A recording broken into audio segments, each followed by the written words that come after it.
our Narnia summer adventures. We're so glad to have you along in this journey with us this summer. And I don't know if you've started reading The Lion, the Witch, and the Wardrobe yet, but if you have, you probably know what's behind me. And if you haven't read it yet, or are not getting a chance to read it, I'm going to catch you up to speed on what's happened in the story. Lucy, Peter, Edmond, and Susan are 4 children who live in a country where there is war. It's really hard. And it gets so bad that they actually have to leave their home and move out into a home way far away into the country. They have to be separated from their parents. It's really hard, really sad. They're lonely. They even get bored in this house. And so one day, Lucy, their youngest, is exploring, and she comes upon a wardrobe, much like this one. And inside the wardrobe, she finds these coats, fur coats, but she realizes it keeps going. And it keeps going until suddenly there is snow crunching under her feet, and she ends up in a land called Narnia. And this land is cold, and there's snow everywhere, and she comes to realize that this land, it's always winter and never Christmas, because there's one who is ruling. It's this gal right here, the White Witch. Now, we're gonna find out more about her next week, but for now we can know that she does not have Lucy, Edmond's, Peter, and Susan's best interest in mind. She is not for their good.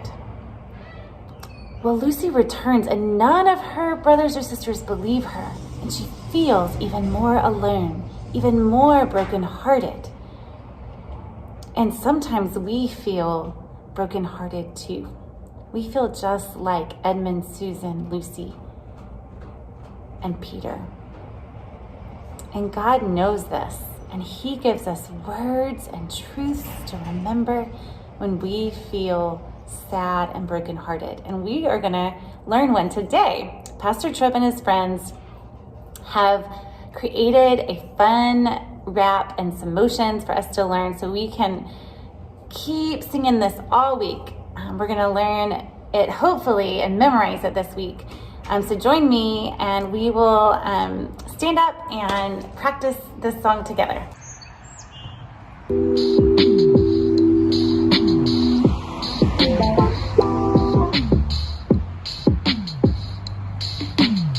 The Lord is near to the brokenhearted and saves the crushed in spirit. The Lord is near to the brokenhearted and saves the crushed in spirit. Psalm 34:18, Psalm 34:18, Psalm 34:18. One more time now. The Lord is near to the brokenhearted and saves the crushed in spirit. The Lord is near to the brokenhearted and saves the crushed in spirit. Psalm 34:18, Psalm 34:18, Psalm 34:18.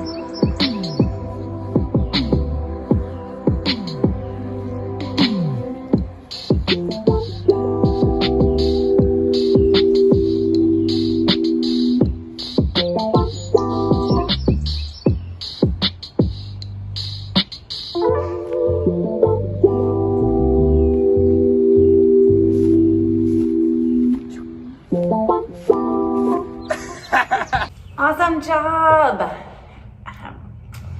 Okay, so not only does the Lord want us to come to Him when we are sad or brokenhearted, He just wants us to come to Him, you guys. He made us to walk and talk with Him. And we're going to talk more about why that was difficult, what came between us and God tomorrow. But the reality is he wants to know his people that he made. And sometimes if we are sad or angry or disappointed or discouraged, we might just want to push others away, including God. And maybe we run to our rooms and we just think and think and think and think. But it's just with us, right? And we're not coming to God. So God gave us these words in the Psalms when we are feeling all kinds of different things. And particularly like Susan, Lucy, Peter, and Edmond, we might feel afraid sometimes. And there's a very special psalm that David, a shepherd and a king a long, long time ago who loved God, wrote, a psalm he wrote when he was afraid. So let's listen to this beautiful psalm and hear how God meets David when he's afraid. This is Sally Lloyd-Jones reading from the Jesus Storybook Bible, a paraphrase of Psalm 23. God is my shepherd, and I am his little lamb. He feeds me, he guides me, he looks after me. I have everything I need. Inside, my heart is very quiet as lying still in soft green grass in a meadow by a little stream. Even when I walk through the dark, scary, lonely places, I won't be afraid, because my shepherd knows where I am. He is here with me. He keeps me safe. He rescues me. He makes me strong and brave. He is getting wonderful things ready for me, especially for me, everything I ever dreamed of. He fills my heart so full of happiness I can't hold it all inside. Wherever I go, I know God's never stopping, never giving up, unbreaking, always and forever love will go too.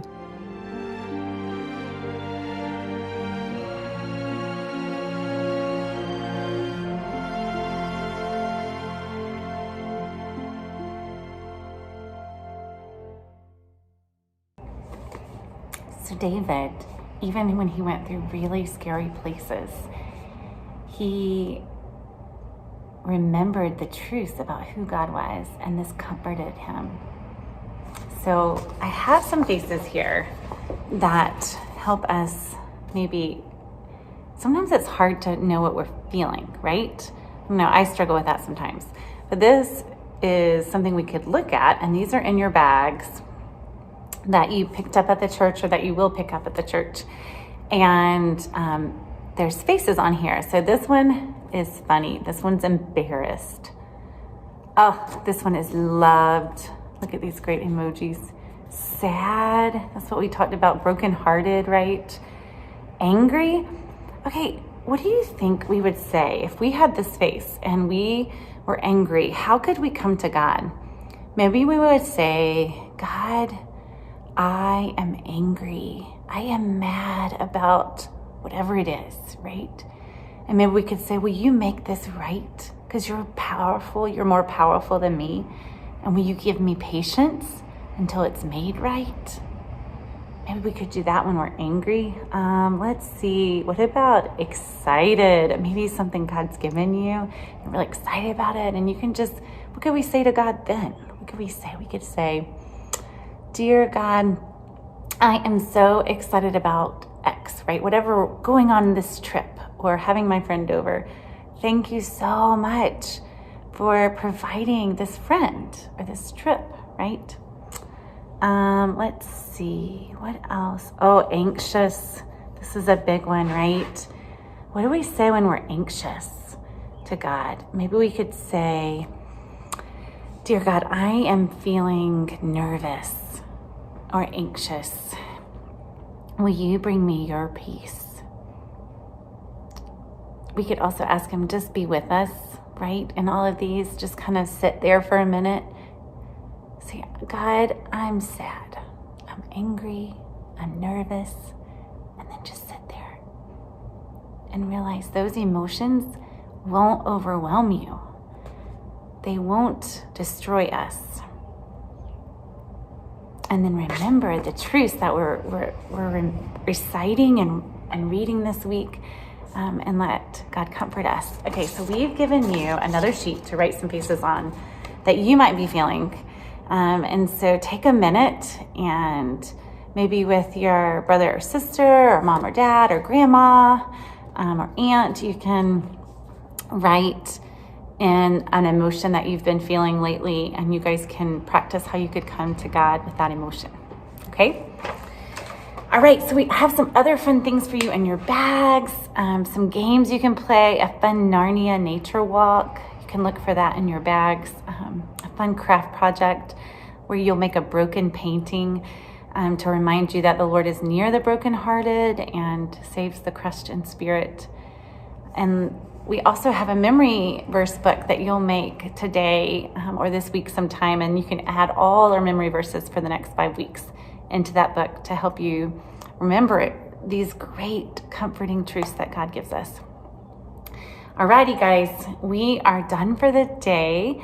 One quick reminder, we are going to, invite you guys.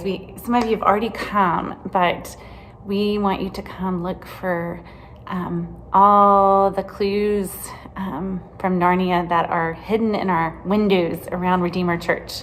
And yes, you can come and look for the snowflakes to start. And if you've already come, I hope you've enjoyed it and that you were able to find all the different special I spies that you had clues for. All right, so we're going to end with a song.